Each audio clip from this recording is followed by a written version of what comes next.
ہم جس امام کے منتظر ہیں ان کے آنے میں کچھ رکاوٹیں ہیں، اور رکاوٹیں وہ تمام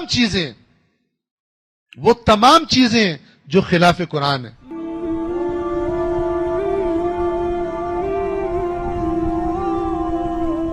یہاں پہ آج اپنی آرائز کو میں روک رہا ہوں۔ کس لیے؟ اس لیے کہ ہم جس امام کے منتظر ہیں ان کے آنے میں کچھ رکاوٹیں ہیں،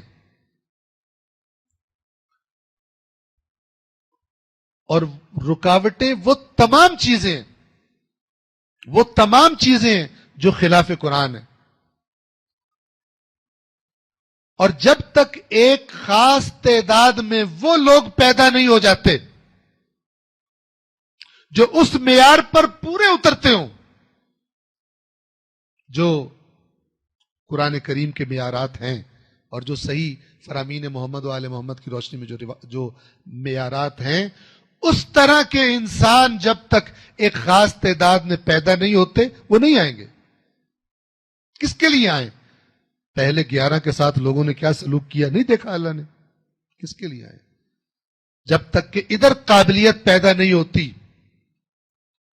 اللہ کی وہ رحمت اس طرح نازل نہیں ہوتی۔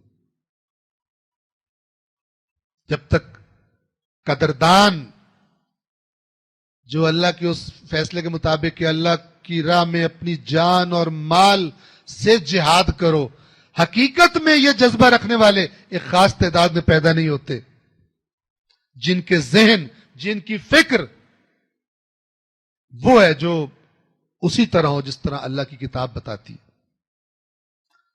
تب تک یہ مسئلہ ظہور اتنی جلدی ایکسپیکٹ نہ کرے۔ ہاں ہو سکتا ہے کسی جگہ پیدا ہو گئے، خدا جانتا ہے، لیکن ہم میں سے ہر ایک اپنی فکر کرے کہ میں نے ان میں شامل ہونا یا میں نے ان میں شامل نہیں ہونا۔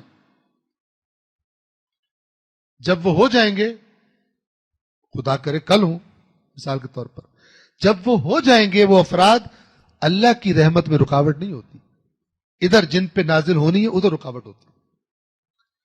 لہذا جو بھی امام سے محبت کرتا ہے، جو بھی امام کا منتظر ہے، اسے چاہیے کہ وہ یہ دیکھے، یہ نہ دیکھے کہ وہ نشانی ظاہر ہو گئی، وہ نشانی ظاہر ہونی ہے، وہ ہونی ہے، دوسری نشانیوں کو دیکھ رہے، پہلے یہ بھی تو دیکھ کہ کہیں امام کے آنے میں جو رکاوٹیں ہیں ان میں سے ایک چھوٹی سی رکاوٹ تو خود بھی تو نہیں ہے، تو خود بھی تو نہیں ہے۔ ہو سکتا ہے تیری تبدیلی سے ظہور قریب آ جائے، ہو سکتا ہے تیرے اندر وہ صلاحیات ہوں، لیکن تیری دنیا پرستی، تیری اور ہیرا پھیری وہ ان صلاحیتوں کو زنگ لگا رہی ہو۔